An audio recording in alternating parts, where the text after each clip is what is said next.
copain, un collègue chrétien, il me dit dans leur église, c'est 42 000 à 75 000 qu'ils font tous les dimanches de recettes. Il me dit, mais... Et puis quand on va au baptême, au mariage, un griot vient, il vous donne, il dit, vous sortez 1000 francs, vous voyez que c'est peu. Un mendiant vous accoste devant une mosquée, même 10 francs là, vous trouvez que c'est trop. Voilà la réalité. Quel choix nous faisons? Est-ce que nous sommes conscients des actes que nous posons par rapport à notre engagement vis-à-vis de Dieu? Est-ce qu'on a privilégié Dieu par rapport à tout le reste? Et que conséquemment dans nos actes quotidiens, nous ayons une attitude qui le traduise. Il ne s'agit pas de dire on aime Dieu dans la bouche, mais il faut aller dans les actes. Et c'est cet exemple-là que je voudrais vous donner parce qu'il m'a profondément bouleversé, ému, et il correspond parfaitement à la réalité.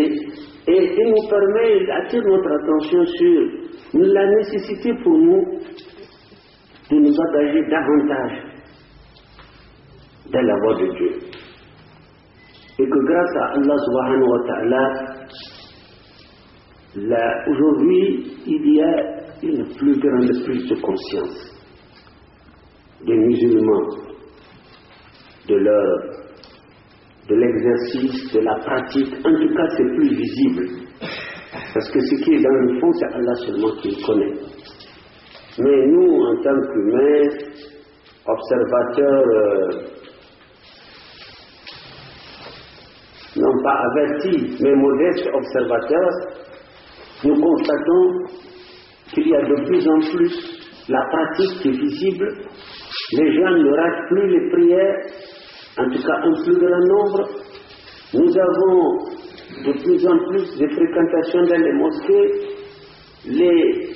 La communauté universitaire s'intéresse de plus en plus à accomplir le 5e pilier de l'islam, c'est-à-dire le rite, à la sainte mosquée de la Kaaba. Vraiment, c'est quelque chose de très réjouissant. Et Inch'Allah, nous prions Dieu pour que cela puisse continuer. Parce que vous savez, et c'est Allah seul qui sait, la modeste conscience et capacité d'analyse que nous avons nous amène aujourd'hui à dire sincèrement en tant que responsable d'institution que si l'université aujourd'hui présente une certaine image en termes de sérénité, en termes de conditions de travail, en termes même de ce que vous êtes aujourd'hui en train de faire, aller dans la voie de Dieu, c'est parce que Dieu l'a voulu. C'est pas le recteur, c'est pas les doyens, c'est pas quelqu'un ici, c'est Allah subhanahu wa ta'ala. Et moi je le dis tout le temps. Il y a des choses qui dépassent la capacité de l'homme. C'est comme je disais au début, la maîtrise de la conscience et amener une communauté à avoir la même direction, la même vision et viser les mêmes objectifs. Et c'est ce qu'on constate de plus en plus aujourd'hui à l'université. Les gens ne se préoccupent plus des futilités.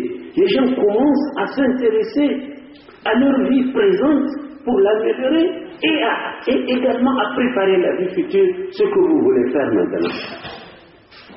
Nous prions Allah subhanahu wa ta'ala que le phénomène, ce phénomène que nous observons se maintienne et progresse dans les années à venir. Vous serez, je le souhaite, Inch'Allah, les acteurs de cette propagation, parce qu'une fois que vous avez maîtrisé, je le souhaite de tout cœur, l'arabe, la lecture du Saint-Coran, les hadiths du prophète béni soit-il, vous serez certainement les nouveaux enseignants qui propageront, n'est-ce pas, la vérité de Dieu, la parole de Dieu. Nous avons fait appel pour cela, pour votre formation, à un frère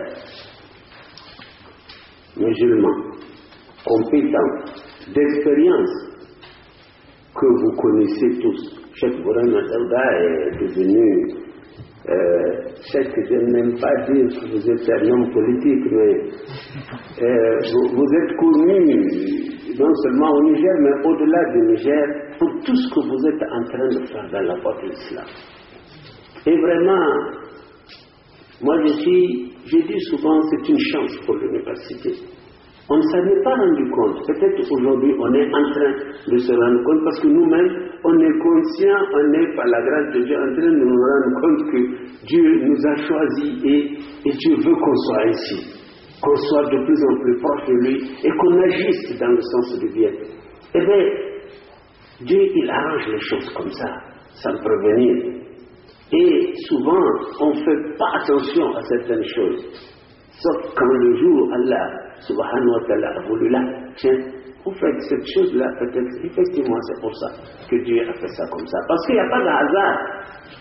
Je le dis souvent aux mathématiciens, il n'y a pas de hasard en islam. Tout vient de Dieu.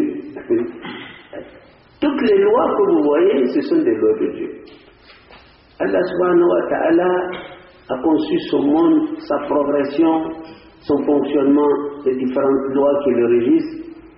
Et entre autres, il a amené Cheikh Bourama Daouda à l'université dans une situation qu'il a eu à me raconter et qui ressemble fort bien à la situation, pour ceux qui le savent, dans l'histoire de l'islam, lorsque les deux groupes, deux clans à la Mecque voulaient poser la pierre noire, on ne savait pas à qui confier ça, on a dit, ah voilà, et il est apparu le prophète béni soit-il, on a dit, ah ben lui justement c'est Al-Amin, c'est l'homme de confiance, on va lui donner ça, et il va placer la pierre.